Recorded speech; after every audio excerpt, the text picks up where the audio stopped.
Rovai, Dri, prazer falar com vocês. Eu estou aqui tentando acertar essa luz. Você está em Brasília? Estou em Brasília. Ainda no MJ? Penúltimo dia. Estou saindo amanhã aqui do MJ. Voltou mais leve das férias, Capelli? Sempre, né, Rovai? É sempre bom, né? Rapaz, então, deixa eu te perguntar aqui, né? Como é que você, primeiro, pudesse fazer um balanço para os nossos internautas desse teu período no Ministério da Justiça? Porque foi muito intenso, né? Você viveu muitos turbilhões e foi como um coringa, né, Capelli? Para muitas coisas assim. Tanto coringa, eu já vou engatar uma observação que vai ser tema da nossa conversa aqui, que as pessoas hoje estão aqui no chat, aqui, Capelli na BIM. Virou, tem até o Boff lançou o teu nome para a BIM, não sei se você viu. Eu vi.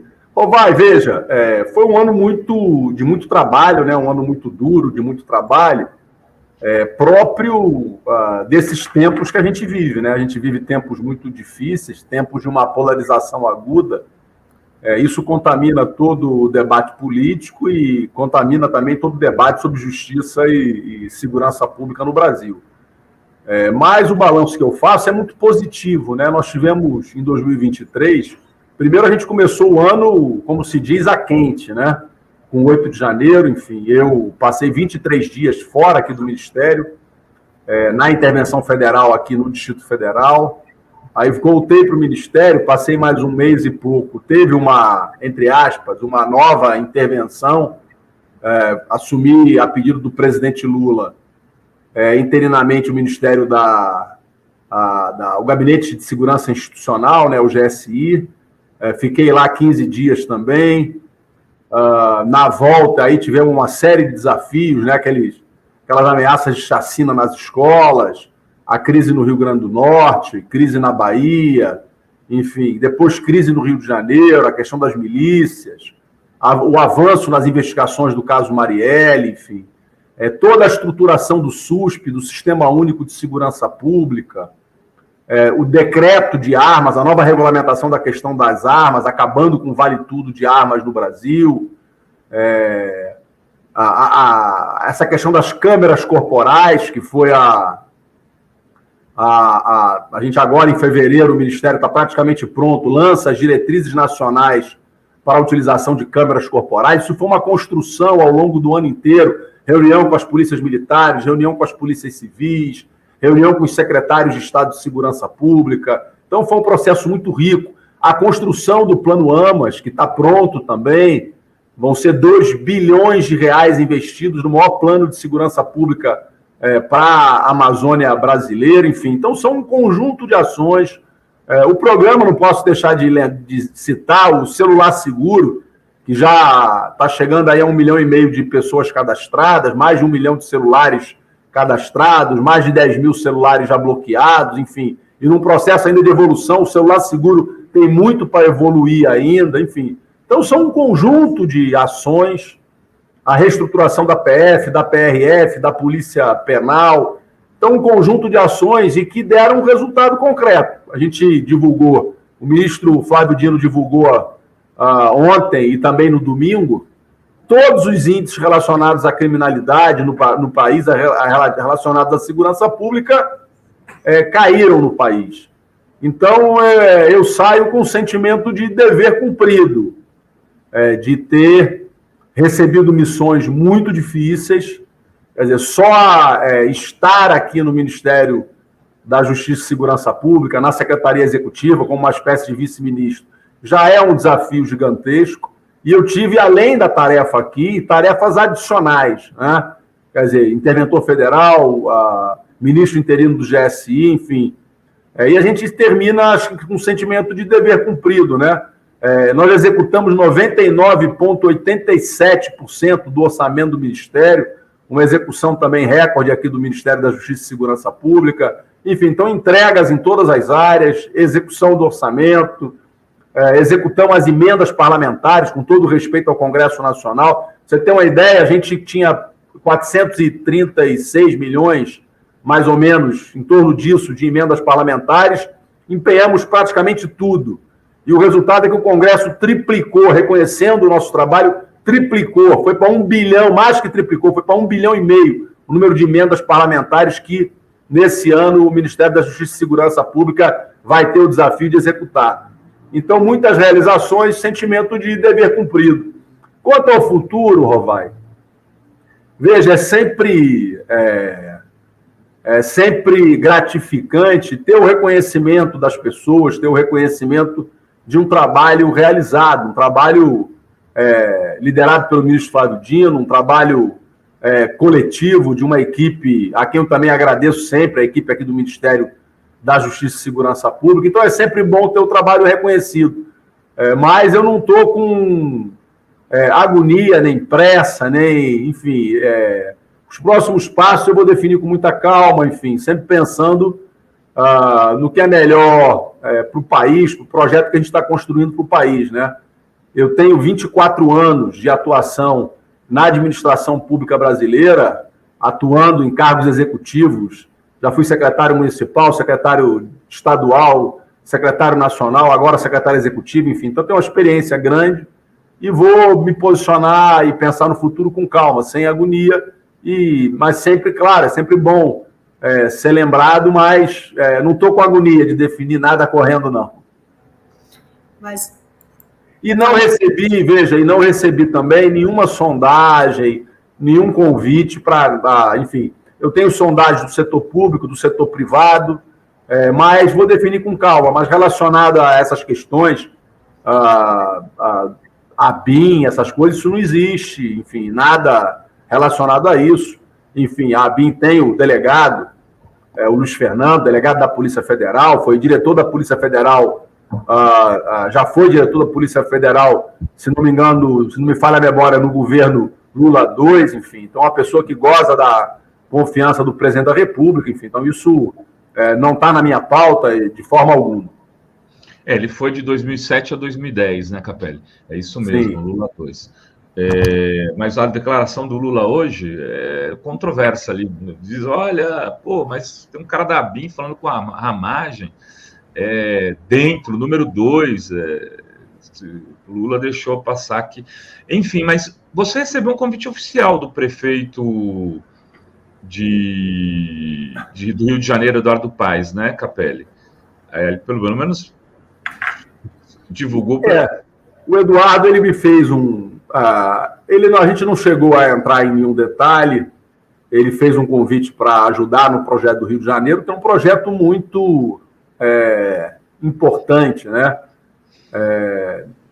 A construção de um campo democrático no Rio de Janeiro que seja capaz de derrotar o extremismo não é uma coisa menor, vai. Veja que Ramagem estava sendo preparado para ser candidato a prefeito do Rio de Janeiro. Se ele fez o que fez na ABIN, imagina o que ele faria, poderia fazer como eventual prefeito do Rio de Janeiro. Então, sempre, volto a dizer, sempre é gratificante, agradeço o convite que recebi do prefeito Eduardo Paes, que apoiou o presidente Lula e faz um trabalho importante na cidade do Rio de Janeiro, mas, como eu disse já, eu tirei férias, voltei ontem, e vou definir nas próximas 2 semanas com calma, ouvindo também algumas pessoas que para mim são importantes, ouvindo também o meu partido, o PSB, enfim. Então eu não estou com pressa. Além do convite do Eduardo, também recebi outras sondagens, setor público, setor privado, vou decidir com calma nos próximos dias. Tua prioridade é o governo federal? Só me responde isso. Veja, não é questão de prioridade, né? Porque aí tem um conjunto de questões que entram nessa equação, né? Questões que vão desde das questões políticas, profissionais e também das questões pessoais. Eu tenho família, tenho 2 filhos pequenos, né? Então, é um conjunto, né? Eu não decido sozinho, enfim, eu tenho que decidir ouvindo algumas pessoas e também a minha família. Então, eu vou decidir com calma nos próximos dias. E, Capelli, e sobre essa operação de ontem, né, e também da semana passada, cujo alvo foi o Ramagem, e ontem o Carlos Bolsonaro, entre outras pessoas, agora esse campo bolsonarista está alegando que há uma perseguição.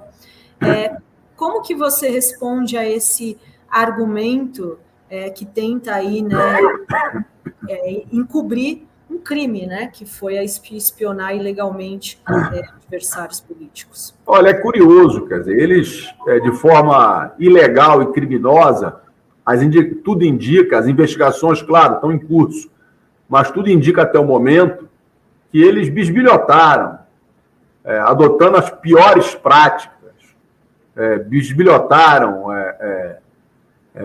ficaram monitorando pessoas de forma ilegal, criminosa. Então, a pessoa comete um crime e aponta o dedo. Quer dizer, quem persegue eles não é a Polícia Federal. Quem persegue eles é o Estado Democrático de Direito. São os princípios consagrados na Constituição, que eles tentam rasgar. Eles tentaram destruir a Constituição no dia 8 de janeiro e não conseguiram. E eles perseguem. O Brasil não é um espaço de vale tudo, onde você se utiliza do aparelho do Estado para bisbilhotar, para investigar. Isso é um absurdo. Isso não é questão de ser de direita ou de ser de esquerda, isso é uma questão de legalidade, de respeito à Constituição. Então, é muito grave o que aconteceu. Eles se dizem perseguidos, não tem o menor cabimento. A Polícia Federal está fazendo o que sempre faz, seu trabalho técnico, profissional. Eu tenho muita confiança que todo esse caso vai ser elucidado ao final das investigações. Muito bem, Capelli, a questão da Marielle, a investigação da Marielle, que é uma investigação que passa pelo Rio de Janeiro, teve novos desdobramentos. Quando você estava no Ministério, antes das férias ainda, o próprio Flávio Dino anunciou que esse caso deveria ser resolvido em um curto espaço de tempo, talvez, se eu não me engano, ele falou em primeiro trimestre desse ano. O que você pode falar sobre essas investigações e sobre os resultados que elas começam a trazer? Veja, é muito importante todos os avanços que a Polícia Federal vem fazendo nas investigações. Eu não tenho detalhe, não devo ter, claro, não posso ter, não devo ter. A Polícia Federal tem autonomia, as investigações correm em sigilo, então é uma questão própria da Polícia Federal, mas as sinalizações que a gente tem são dos avanços. O que chama atenção nesse caso, Rovai, é que fica claro que faltou vontade política, porque o caso que vai completar 6 anos ficou parado durante os últimos 4 anos, e bastou 1 ano do governo do presidente Lula, com o ministro Flávio Dino, com a nova Polícia Federal, para que as investigações avançassem. Bastou 1 ano, mostrando que o que faltou foi vontade política. O que a gente está vendo aí agora com esse caso da BIM é que, ao invés de investigar quem mandou matar a Marielle, eles estavam monitorando as promotoras do caso do Ministério Público lá do Rio de Janeiro, que é um absurdo, um completo absurdo, né? Então, eu tenho muita confiança que, em breve, a Polícia Federal vai chegar aos culpados, vai chegar aos mandantes, e esse caso vai ser elucidado. Eu tenho muita confiança e creio que não vai demorar. Tem várias perguntas aqui do público. O Muniz Almeida pergunta: Capelli, como ficam os fuzis para a polícia com munição anual?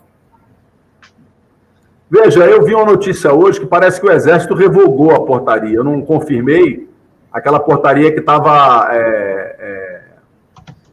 concedendo o direito dos policiais militares terem 5 fuzis, né? Parece que o Exército revogou a portaria. O que eu posso dizer é o seguinte: a gente provou. Então, todos os números, o ministro Flávio Dino ontem publicou nas suas redes, eu também publiquei nas minhas, todos os índices estão provando que menos armas, que houve uma queda brutal na compra e na concessão de posse para novas armas. Uma queda de mais de 80% na concessão de posse de arma. E a queda, e quando a gente acabou com o Vale Tudo, com o novo decreto que restringiu a possibilidade das pessoas terem armas, qual foi a consequência disso? Todos os índices relacionados à violência e criminalidade no Brasil caíram. Então, esse discurso de que arma é defesa, que arma é segurança, isso é uma falácia. Todos os estudos internacionais provam que é uma falácia, e aqui no Brasil a gente está provando também. Menos armas, foi menos violência e menos criminalidade. Parece que o Exército revogou a portaria e creio que se fez, eu não confirmei, eu só vi pela imprensa, mas se fez, fez muito bem feito. Tem mais uma pergunta aqui, além do chat da Amélia Ferreira, que já, como vários comentários, estão defendendo o Ricardo Capelli na ABIN. O Diogo Alecrim pergunta: Capelli nomeou um bolsonarista na ABIN? Bri, isso é uma confusão, que eu estava de férias e eu vi isso nas redes. O que é isso? A Polícia Federal faz as nomeações para os cargos da Polícia Federal, mas formalmente quem assina a nomeação do cargo de coordenador da Polícia Federal é o secretário executivo do Ministério. Na prática, a indicação é do diretor-geral da Polícia Federal, mas só formalmente eu assino. Então, e são quadros de carreira lá que o Andrei, enfim, eventualmente indicou, eu formalmente assinei, mas foi indicação do diretor-geral da Polícia Federal. Isso, aliás, só para fazer aqui um parênteses, essa é uma das funções do secretário executivo do Ministério, é assinar esse tipo de nomeação, né, Capelli? Quer dizer... aí fica a impressão, Robai, as pessoas que... É natural, as pessoas não conhecem, não tem que conhecer, às vezes não conhecem. Mas, por exemplo, todos os superintendentes da Polícia Rodoviária Federal, por exemplo, os cargos, todos os secretários executivos é que assina. Mas é um processo formal, né? Veja, a indicação, claro, é do diretor-geral da Polícia Rodoviária Federal, em sintonia com o ministro. O secretário executivo ele é uma espécie de ministro administrativo, né? Um vice-ministro administrativo. Então, eu assino formalmente, mas, enfim... e é natural, às vezes acontecem essas coisas, de você, enfim, a Polícia Federal indica um cidadão, mas às vezes no início do governo também não tinha, o Andrei poderia não ter todas as informações. As informações se corrigem, isso faz parte do processo, e desse processo complexo que o Brasil está vivendo, onde esse extremismo penetrou também por dentro de algumas corporações. Então é natural, é preciso ter firmeza para detectar o problema, tratar, mas também equilíbrio, firmeza e equilíbrio para a gente ir conduzindo com calma essas questões. Capelli, você falou, quando você teve ali a decisão pelo nome do ministro Lewandowski para ser ministro da Justiça, você falou que ia tirar umas férias para também poder fazer essa transição. Teve uma transição com o ministro Lewandowski, tem tido conversas no sentido do que vai ser o Ministério da Justiça a partir da gestão dele? Você deixou sugestões? Como é que está sendo esse processo? Tem sim, Rovai. Veja, as minhas férias, que as pessoas às vezes também não sabem disso. As minhas férias estavam marcadas desde agosto de 2023. Eu comprei passagem para viajar com minha família, com meus filhos, com 6 meses de antecedência para comprar mais barato. E como teve essa questão imprevisível, né, do ministro Flávio Dino ir para o STF, eu já tinha combinado com o ministro Flávio Dino que ele ia sair do dia 22 ao dia 5 de janeiro e eu sairia do dia 5 ao dia 21. Resultado, com essa questão toda, no dia 5, Rovai, eu levei meus filhos com a minha esposa no aeroporto e embarquei eles e fiquei. Meus filhos ficaram, papai, você não vai? Eu falei, calma, daqui a pouco eu vou. Então não foram férias, porque às vezes fica parecendo, porque o ministro Lewandowski foi escolhido pelo presidente, o Capelli, não, já estavam férias programadas há 6 meses, enfim. Então acabou que eles foram, eu ainda consegui pegar uma semana de férias com meus filhos, foi ótimo. Fui depois, encontrei eles. Durante esse período das minhas férias, meu secretário executivo adjunto, o Diego Galdino, ele ficou aqui o tempo inteiro, já com toda a equipe. O Ministério da Justiça e Segurança Pública, ele tem um corpo técnico, profissional, de servidores de carreira muito preparado, muito qualificado. Você tem uma ideia, Rovai, boa parte dos quadros que estão aqui desde o governo Dilma.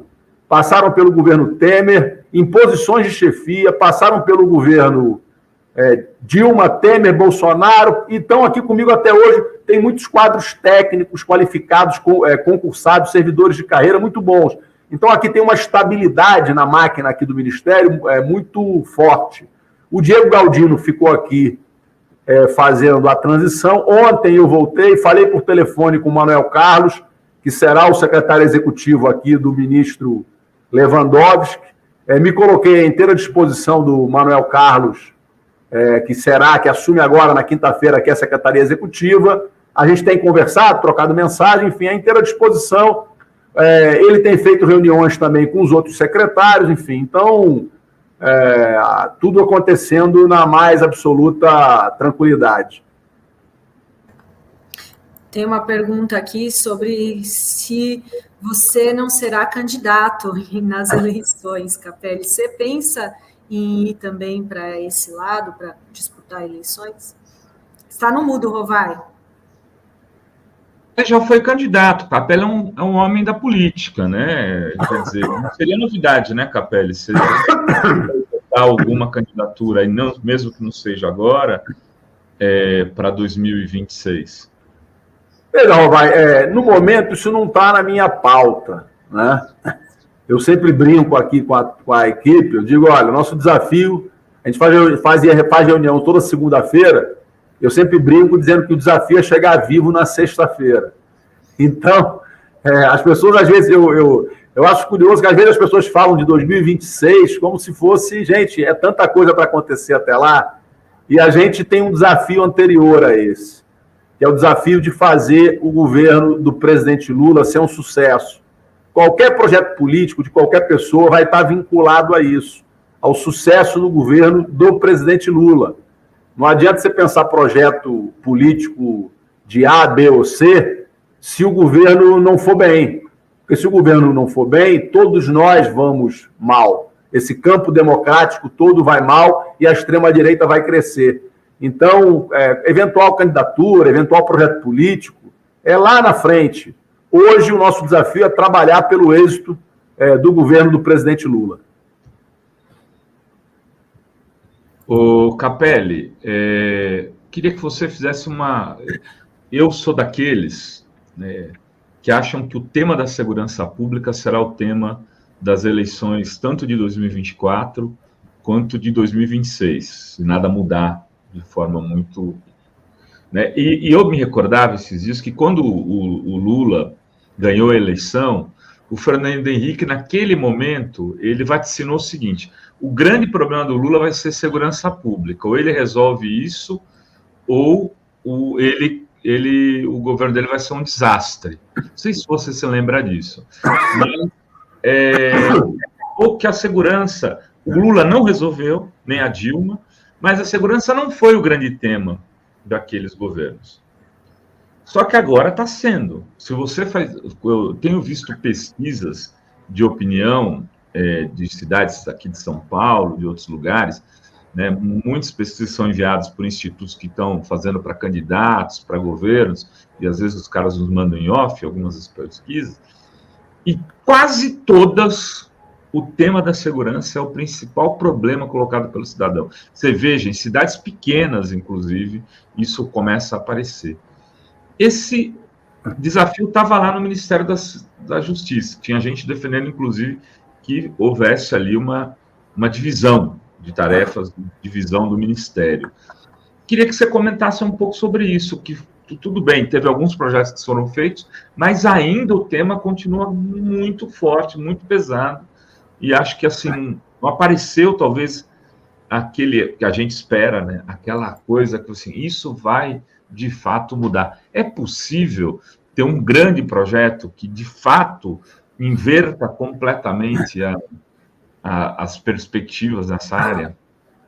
Rovai, as pesquisas têm indicado isso, segurança pública hoje é o principal tema, e a minha opinião é que essa questão vai escalar no Brasil.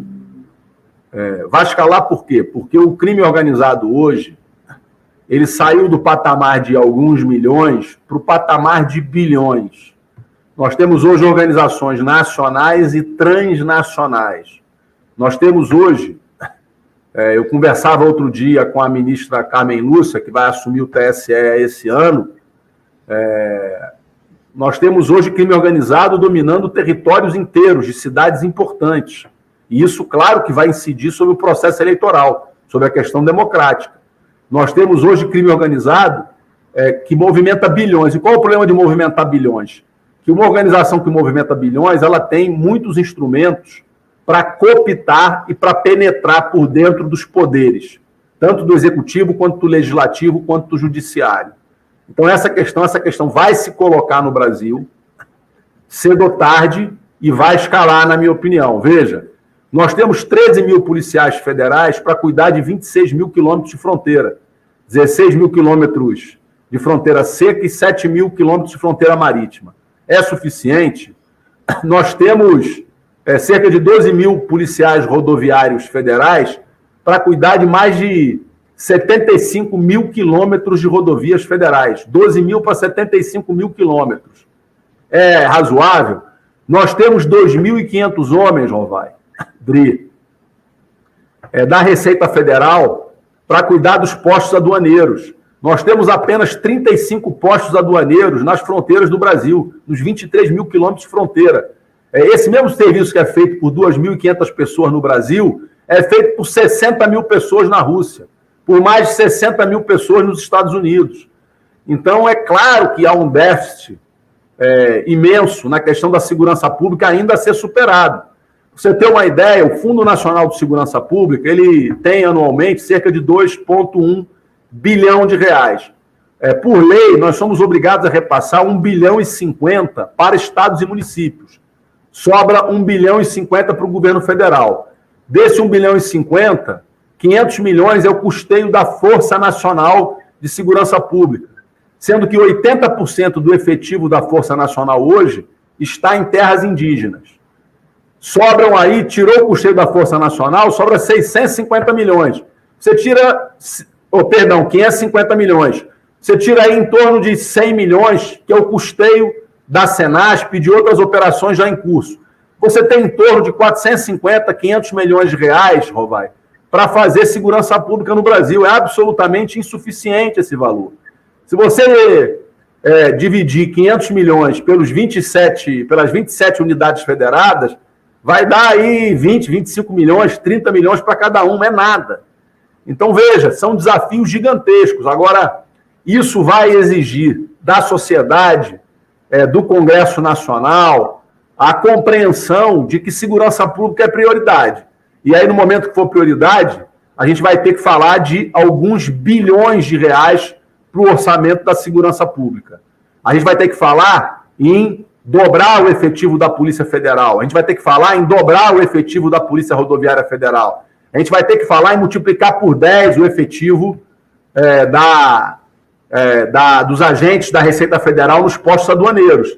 É claro que o presidente Lula assumiu o país, o ministro Fernando Haddad, numa situação fiscal muito complexa, né?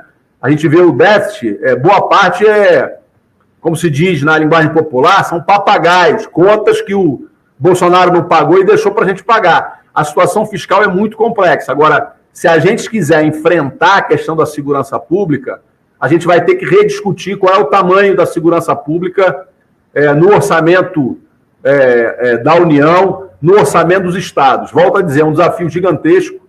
Eles avançaram muito na Amazônia, por isso a gente construiu o Plano AMAS. Na Amazônia, eles tomam território, se misturam com garimpo, com extração ilegal de madeira, eles não reconhecem fronteira. Então, é um trabalho muito complexo, é um trabalho de inteligência. Eles que têm que envolver o Banco Central, têm que envolver o COAF.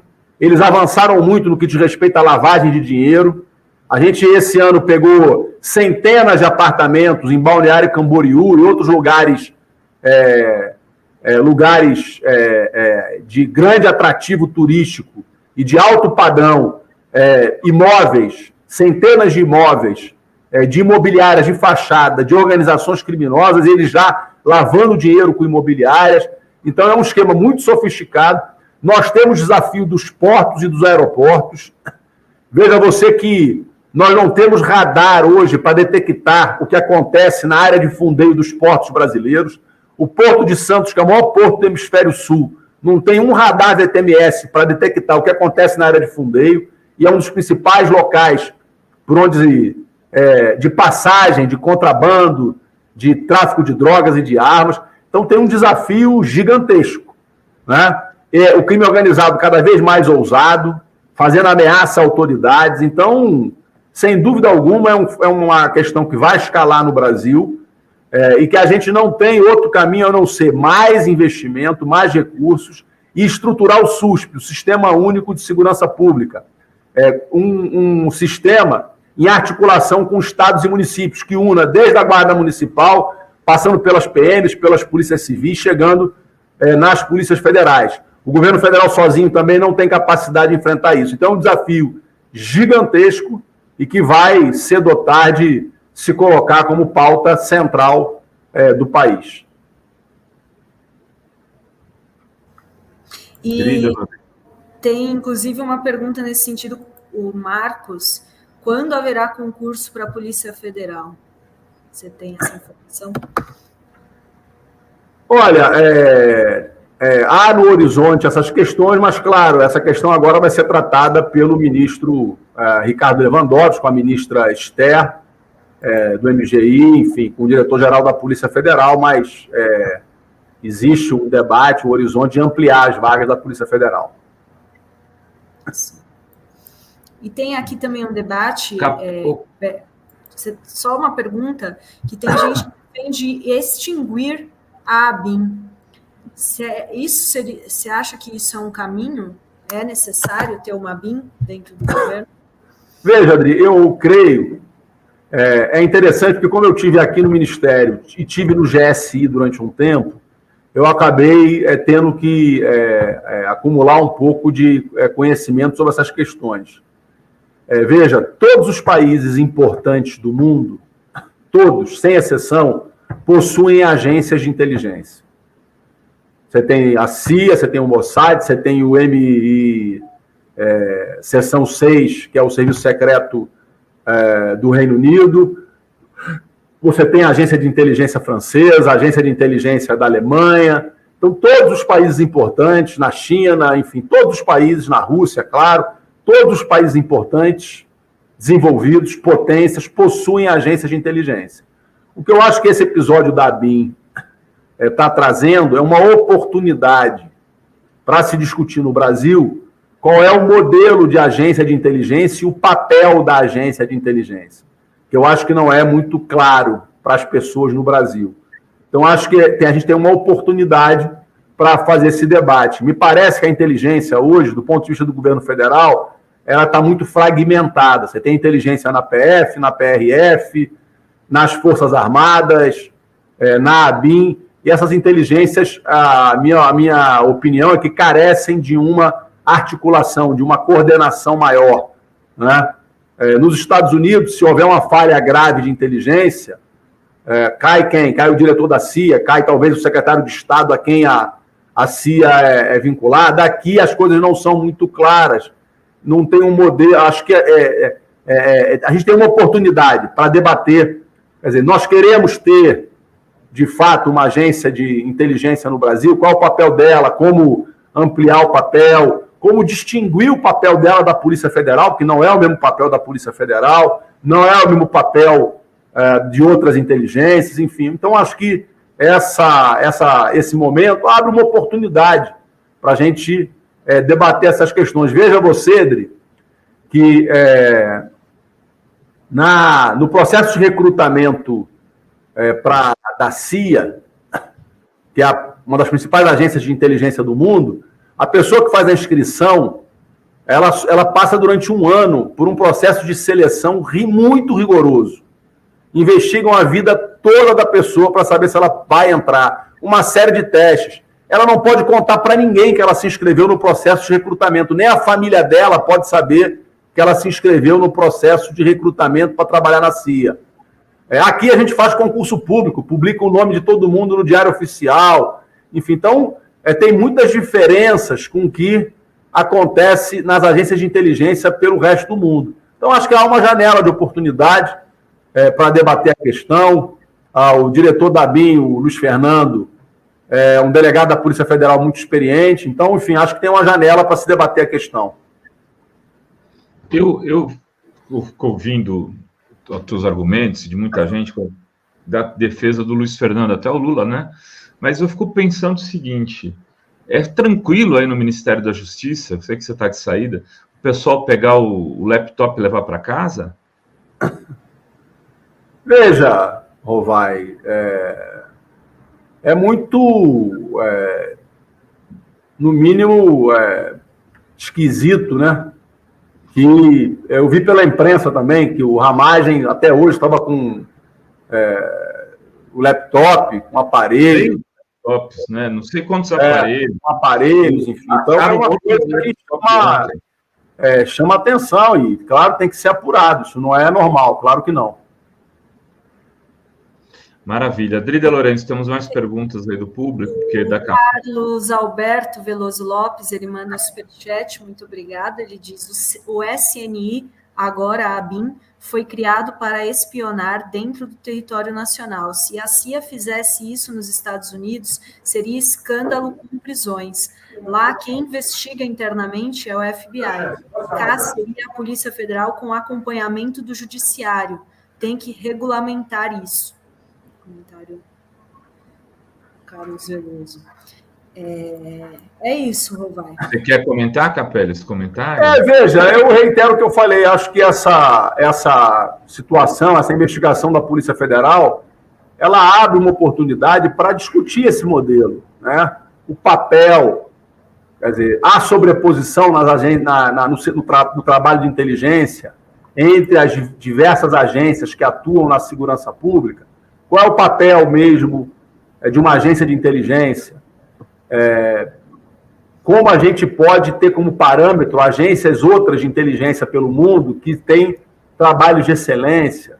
Então, acho que esse é um debate, inclusive, que não só o Executivo, também o Congresso Nacional deve fazer. Acho que é uma oportunidade para a gente fazer esse debate. Mas, reitero, todos os países desenvolvidos importantes do mundo possuem agências de inteligência. Vai. Só para finalizar aqui com o Capelli, eu pedi um comentário dele aqui sobre uma frase do Cacai. Você conhece o Cacai, advogado? Meu amigo, grande Cacai. No Jornal da Fórum, ele disse o seguinte: Lula está lento demais para tirar os golpistas de dentro do governo. No Ministério da Justiça, vocês tiveram esse cuidado, Capelli, fazendo um balanço aí, de verificar quem eram os golpistas para impedir que eles continuassem, ou você acha que isso não é republicano?